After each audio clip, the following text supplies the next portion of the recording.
Listening Library presents How to Be Popular by Meg Cabot. Read for you by Kate Reinders.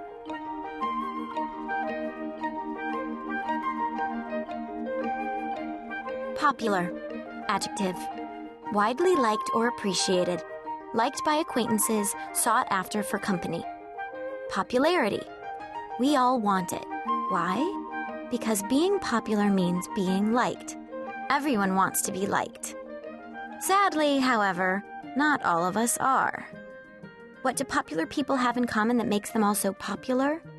They all have a friendly way about them, an eagerness to pitch in and help get the job done, an interest in everything that goes on at work or school, a look that's fresh and neat. These aren't traits popular people were born with. They've cultivated the characteristics that make them so popular. And you can too, by following the tips in this book. Chapter 1. T-minus 2 days and counting. Saturday, August 26th, 7 p.m. I should have known from the way the woman kept looking at my name tag that she was going to ask. "Steph Landry," she said as she pulled out her wallet. "Now, how do I know that name?" "Gosh, ma'am," I said. "I don't know." Except that, even though I had never seen this woman before in my life, I had a pretty good idea how she might have heard of me. "I know," the lady said, snapping her fingers, then pointing at me. "You're on the Bloomville High School women's soccer team." "No, ma'am," I said to her, "I'm not." "You weren't on the court of the Greene County Fair Queen, were you?"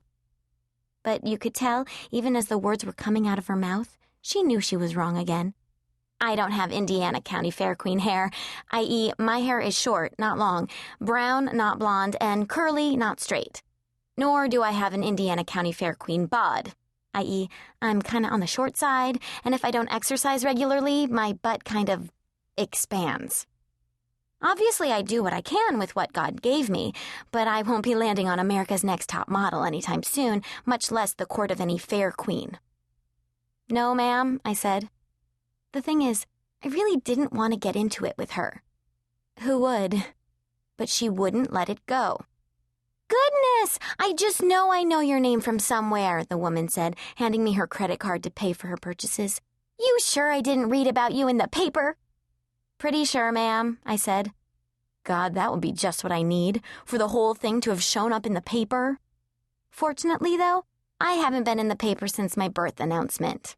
Why would I? I'm not particularly talented, musically or otherwise. And while I'm in mostly AP classes, that's not because I'm an honor student or anything. That's just because if you grow up in Greene County knowing that lemon joy goes in your dishwasher and not your iced tea, you get put in AP classes. It's actually sort of surprising how many people in Greene County make that mistake. With the lemon joy, I mean. According to my friend Jason's dad, who is a doctor over at Bloomville Hospital. "It's probably," I said to the woman as I ran her credit card through the scanner, "because my parents own this store." Which I know doesn't sound like much, but Courthouse Square Books is the only independently owned bookstore in Bloomville, if you don't include Doc Sawyer's adult books and sexual aids out by the overpass, which I don't. "No," the woman said, shaking her head. "That's not it either."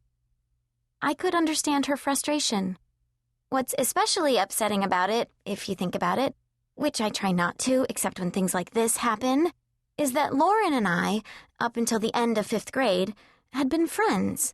Well, not close friends, maybe. It's hard to be close friends with the most popular girl in school since she's got such a busy social calendar. But certainly close enough so that she'd been over to my house. Okay, well, once, and she didn't exactly have the best time. I blame my father, who was baking a batch of homemade granola at the time. The smell of burnt oatmeal was kind of overpowering. And I'd been over to hers. Just once.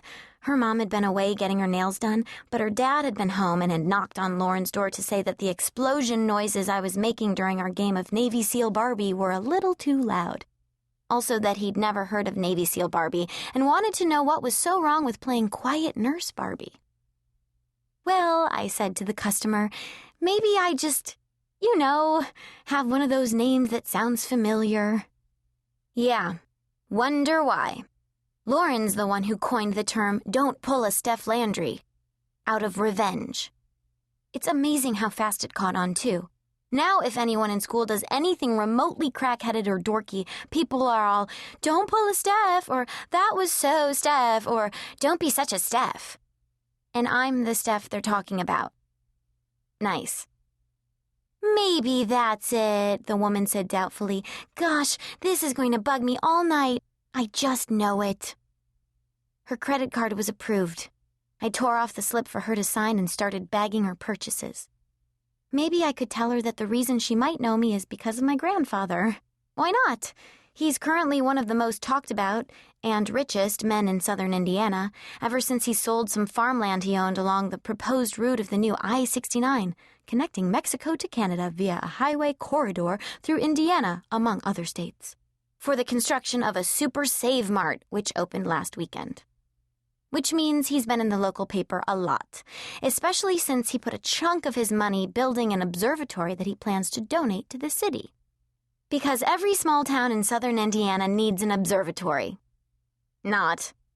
It also means my mother isn't speaking to him because the Super Save Mart, with its reduced prices, is probably going to put all of the shops along the square, including Courthouse Square books, out of business. But I knew the customer would never fall for it. Grandpa's last name isn't even the same as mine. He was afflicted from birth with the unfortunate moniker of Emil Kazoulis, although he's done pretty well for himself, despite this handicap. I was just going to have to face the fact that, just like the red Super Big Gulp that wouldn't come out of Lauren's white denim D&G skirt, even though my dad tried, he used shout and everything, and when it didn't work, finally went out and got her a brand new skirt. My name was going to be forever stained on people's memories. And not in a good way. "Oh, well," the lady said, taking her bag and her receipt. "I guess it's just one of those things." "I guess it is," I said to her. Not without some relief, because she was leaving. Finally. But my relief turned out to be short-lived, because a second later the bells over the front door to the shop tinkled, and Lauren Moffat herself, wearing the same white Lily Pulitzer low-rise capris I'd tried on at the mall the other day, but had been unable to purchase due to the fact that they cost the equivalent of 25 hours of work behind the cash register at Courthouse Square Books, was coming into the store, holding a tasty delight from the Penguin and going, "Mom, would you hurry up? I've been waiting for you for, ever." And I realized, belatedly, who I'd been talking to. Whatever. I can't be expected to read the name on every credit card someone hands me.